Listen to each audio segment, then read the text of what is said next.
Magandang umaga dyan sa inyo sa studio at maraming salamat. Mula dito sa Pag-asa Weather and Flood Forecasting Center, atin na ngayong silipin ang lagay ng panahon ngayong umaga ng Martes.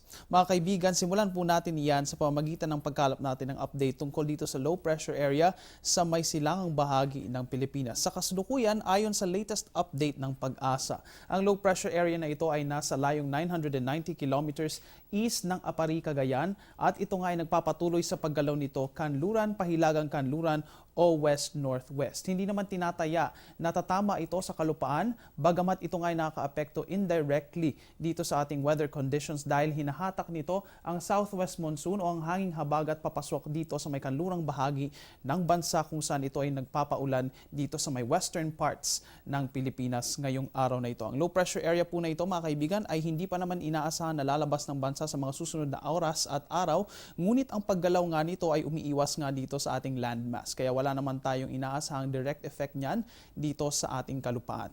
Mga kaibigan, para ngayon sa forecast ngayong araw na ito, ang kanlurang bahagi nga ng Pilipinas, partikular dito sa may Bataan, Zambales, kasama na rin ang Calabarzon, Mimaropa, Palawan, pati na rin ang Metro Manila ay makakaranas ng occasional rains ngayong araw na ito at dalayan ng hanging habagat na kung makikita po natin ayon dito sa ating MTSAT imagery ay hinahatak nga nitong low pressure area papasok dito sa ating bansa. Kasama na rin dyan ang Bicol region, magkakaroon po tayo ng occasional rains ngayong araw na ito na maaaring maging light to moderate ang intensity o di kaya ay magpabalik-balik sa buong araw o di kaya ay magtagal ng higit sa 2 oras. Ang mga pag-ulan po na ito ay maaari nating maranasan for the rest of the day at hindi naman tinataya na magiging masyadong malakas. Samantala, ang natitirang bahagi ng Luzon, ang natitirang bahagi ng Visayas, pati na rin ang buong Mindanao ay makakaranas ng fair weather conditions ngayong araw na ito. Partly cloudy to cloudy skies lamang po. Still with isolated cases ng rain showers at thunderstorms lalong-lalo na sa hapon at sa gabi.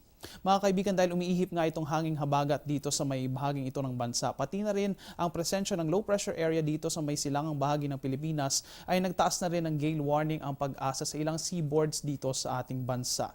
Nakataas ang gale warning dito sa may western seaboards ng southern Luzon, pati na rin dito sa may eastern seaboards ng Kabisayaan, pati na rin dito sa may Mindanao. Kapag may gale warning, mga kaibigan, ibig sabihin yan ay magkakaroon tayo ng rough to very rough seafaring conditions sa mga bahaging iyan ng Pilipinas at asahan na rin po natin ang malakas na hangin, pati na rin ang maulan na panahon dyan sa bahaging iyan ng bansa. Ang wave height po natin ay maring umabot ng higit sa 3.4 to 4.5 meters at magiging malakas po ang mga hampas ng alon. Kaya konting abiso na lang para sa ating mga maliliit na sasakyang pandagat, sa mga mangingisda, pati na rin sa ating mga malalaking barko na kung maaari lamang ay umiwas na lamang kayo sa mga bahaging iyan ng bansa o di kaya ay pagliban na lamang ang inyong paglalakbay dahil nga magiging delikado ang ating seafaring conditions. Mga kaibigan, sa aming pagbabalik, kami po ay maghahatid impormasyon sa inyo tungkol sa mga inaasahan nating bilang ng bagyo sa susunod na buwan. Iyan matapos ang isang paalala.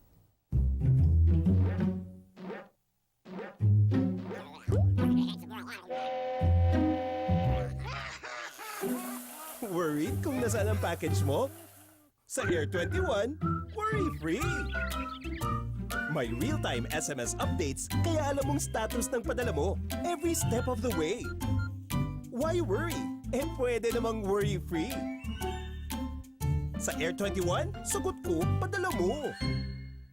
Mga kaibigan, ayon kay Pag-asa weather forecaster Connie Dadivas, ngayong buwan na ito o sa susunod na buwan sa pagpasok ng buwan ng Agosto ay maaari tayong makaranas at makatanggap ng 3 hanggang 4 na bagyo na maaring pumasok dito sa Pilipinas. Magkakaroon tayo ng 3 to 4 typhoons na maaring pumasok dito sa ating Philippine Area of Responsibility for the month of August at itong ang paggalaw nitong mga bagyong ito ay maaring mag-iba-iba. Ito ay estimates lamang ayon sa datos ng Pag-asa, mga kaibigan, at maaring mag-iba ang bilang ng mga typhoon o tropical cyclones na pumasok dito sa ating bansa. Samantala, makikita naman natin ayon dito sa previous data o sa mga nakalap na impormasyon ng Pag-asa sa kanilang climatological records, ang normal track movement po ng ating mga bagyo na maaaring pumasok dito sa bansa ay maaaring tumagos nga dito at tumaan dito sa may Luzon, kasama na dyan sa may National Capital Region kung saan ito ay magbibigay ng pag-ulan. O di kaya ay maaari naman itong lumihis at dumaan lamang dito patungo sa may west, northwest na na direksyon ng Pilipinas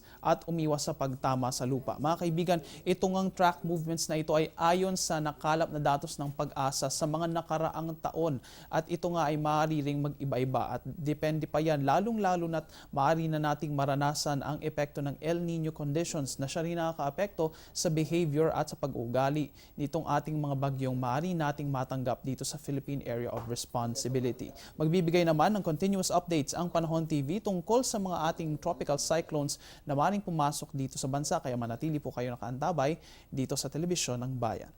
At yan ang latest mula dito sa Pag-asa Weather and Flood Forecasting Center. Please check our social media accounts and our website para sa latest weather information. Mula dito sa Panahon TV kung saan walang pinipiling panahon ang pagbibigay impormasyon.